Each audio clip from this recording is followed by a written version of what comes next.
تیری ممتا سے گہرا ہو ایسا تو ساگر کوئی نہیں، میری ماں کے برابر کوئی نہیں، میری ماں کے برابر کوئی نہیں۔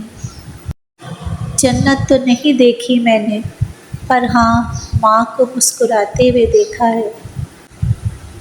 غیر محبت کو ہر کوئی چاند کہتا ہے، سب بھول جاتے ہیں گھروں میں بھی ایک چاند رہتا ہے۔ وہ دنیا میں دی ہوئی اللہ کی ایک جنت ہے، کوئی اسے ماں اور کوئی اپنی جان کہتا ہے۔ میری راتیں یہ سوچتے سوچتے گزر جاتی ہیں، ماں ہر کوئی تیرے جیسا کیوں نہیں ہوتا۔ بے شک گھر میں کئی کمرے ہوں، مگر رونق وہاں ہوتی ہے جہاں ماں ہوتی ہے۔ یا رب میری ماں کو لازوال رکھنا، میں رہوں نہ رہوں میری ماں کا خیال رکھنا۔ ابھی زندہ ہے ماں میری، مجھے کچھ بھی نہیں ہوگا، میں گھر سے جب نکلتا ہوں دعا بھی میرے ساتھ چلتی ہے۔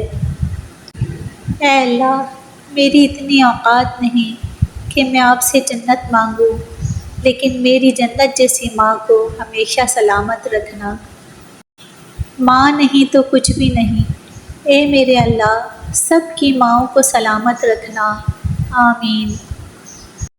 جن کی ماں جیسی خوبصورت ہستی زندہ ہے وہ آج اپنی ماں کی لمبی عمر کے لیے آمین لکھ دیں۔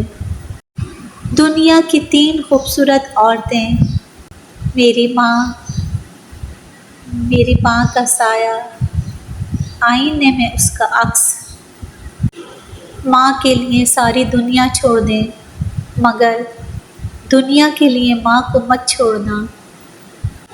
اپنے گھر کے بزرگوں کی آنکھیں کبھی بھیگنے مت دینا، کیونکہ جس گھر کی چھت سے پانی ٹپکتا ہے اس گھر کی دیواریں بھی کمزور ہو جاتی ہیں۔ بیٹیوں کی سیرت ماؤں کی آغوش میں تیار ہوتی ہے، ماں کی تربیت ہی بیٹیوں کو سچائی اور پاکیزگی کے جوہر سکھاتی ہے۔ ماں کا بھی کوئی بھلا دن ہوتا ہے، ماں کے بنا کوئی دن نہیں ہوتا۔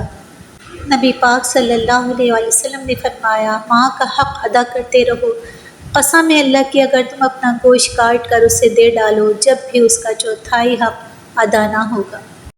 ذرا سی چوٹ لگے تو آنسو بہا دیتی ہے، سکون بھری گود میں ہم کو سلا دیتی ہے، ہم کرتے ہیں خطا تو چٹکی میں بھلا دیتی ہے۔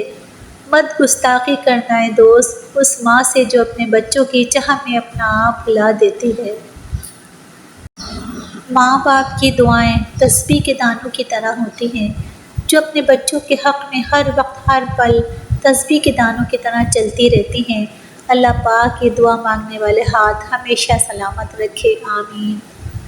یا اللہ میرے والدین کو بڑھاپے میں اپنے سوا ہر کسی کی محتاجگی سے پاک رکھ اور ہمیشہ ان کی جان مال عزت و آبرو کی حفاظت فرما۔